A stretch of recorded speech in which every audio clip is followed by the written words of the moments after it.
All right, viewers, turning attention now to the biggest other big international story that we've been covering. Tensions between Israel and Iran have intensified overnight as both nations are attacking each other, and those attacks have only intensified through the night. Viewers, raising concerns amongst world leaders that the biggest battle between old enemies could potentially lead to a larger or a broader regional conflict. 224 is the death toll right now on the Iranian side, with 90% of the casualties being reported to be civilians. Now, this is the Iranian Health Ministry saying that, so we must be mindful of that. The Israeli authorities have reported that 14 people have been killed so far in the Jewish state in Iranian attacks that have taken place, and that includes children as well.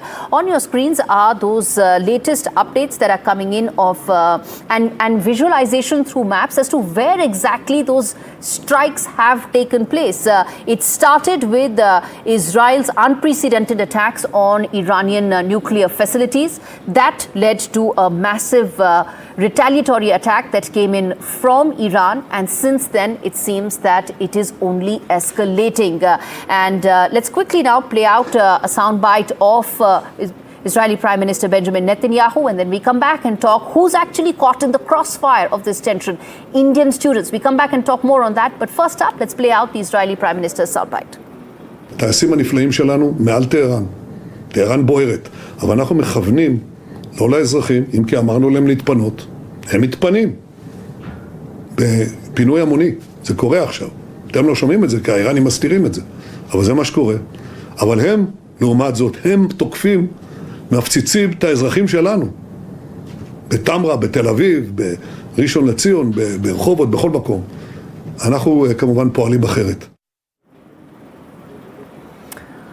All right, now the tense situation between Iran and Israel has raised anxiety amongst foreigners who are, of course, caught in the crossfire. And that includes 9 students from Karnataka who are studying medicine at the Shahid Beheshti Medical University near Tehran, the capital of Iran, that are worried that this tense situation, of course, could have them being caught in the crossfire. And we are now going to decode what exactly are the options available in front of these students, how many of them are actually stuck there, and what could be the best way forward to actually take them out. And let's take that, in fact, some of those details on our screens right now, viewers, to tell you what are the options that lie ahead for the Indian students who are stranded.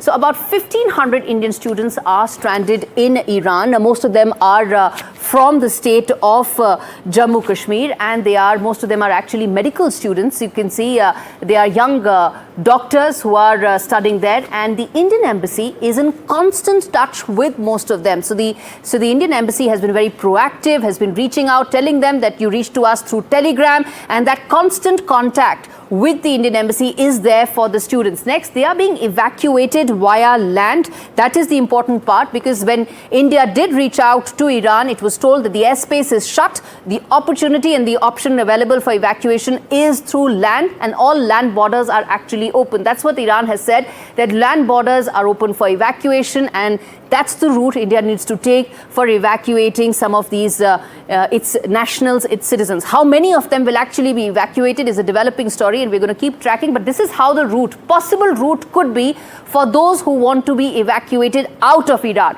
So from Tehran, it could be Qom, then Gilan, and then it could be all the way to the Armenian border, where they could actually be taken out of. Now, how many of them, as I said, will do remains to be seen, because some of them are also being transferred away from Tehran, away from cities which are actually being impacted most by Israeli cities, and may not choose to actually be evacuated out of Iran. Before we move any further, I want to quickly now play out some of these sound bites of students who are anxious because of the complete lack of clarity that they are staring at. Let's play out some of those student bites. Yeah.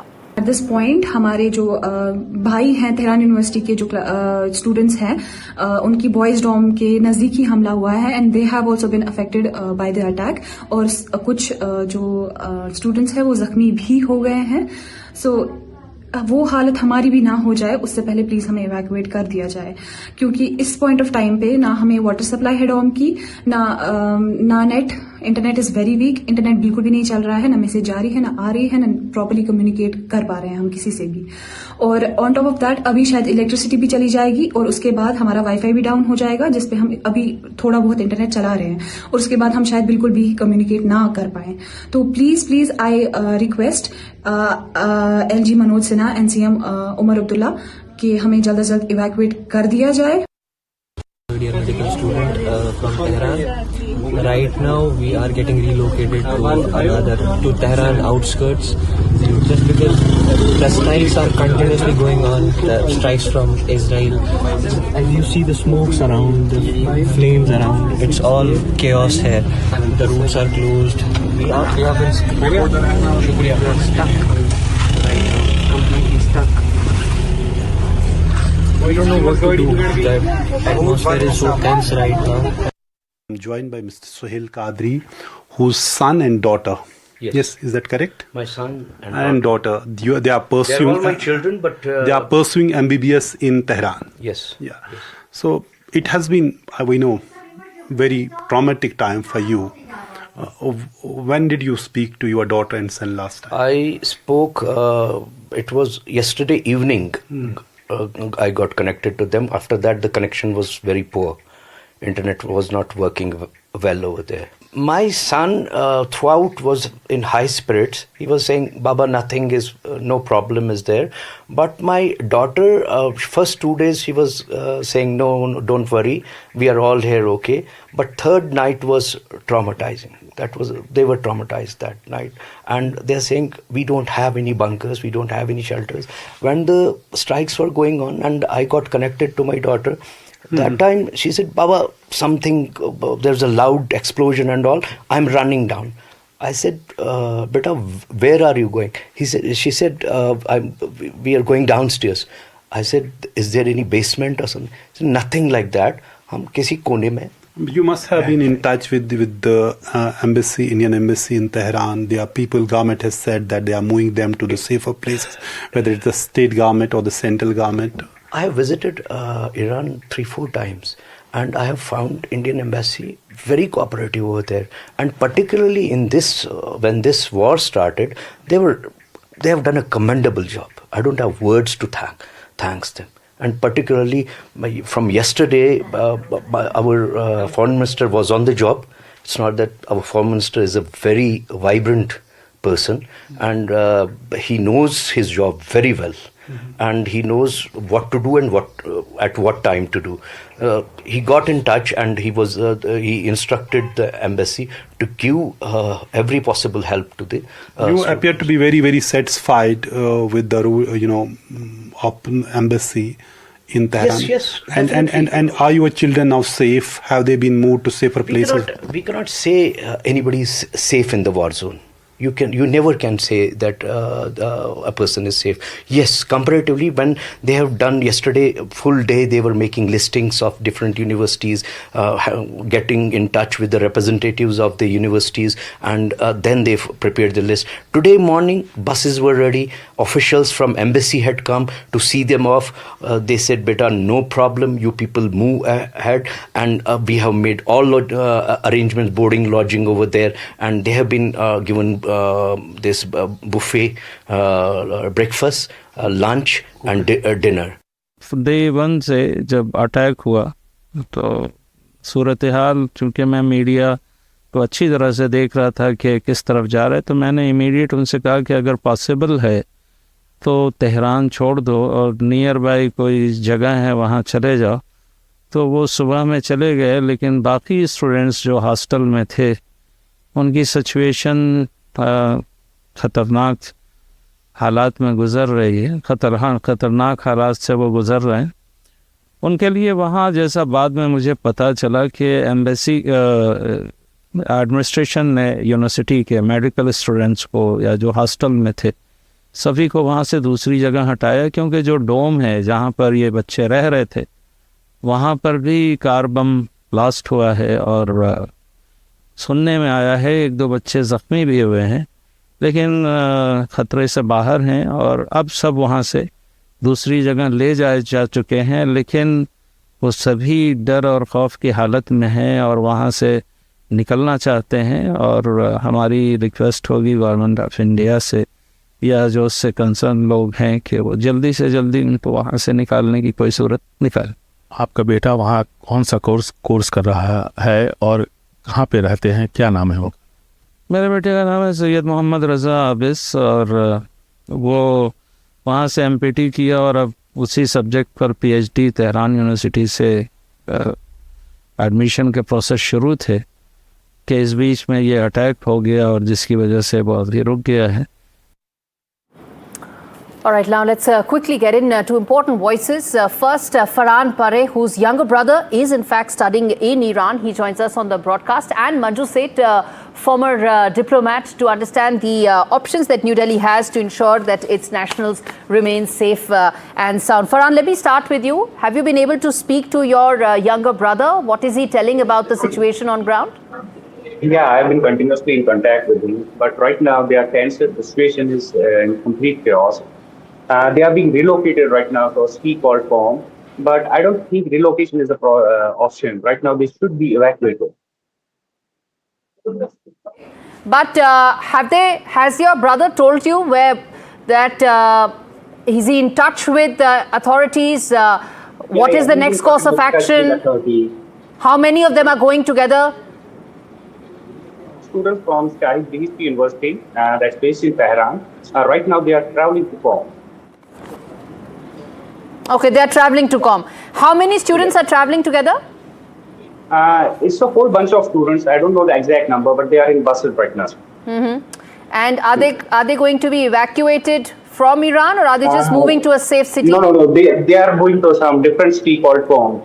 There has been nothing from authorities right now regarding the evacuation. But I heard some university that's Urmia. They are being evacuated to Armenia. From the Armenian border, they may be evacuated out of Iran. Stay with us, Farhan. I want to quickly get in a word from Manju as well.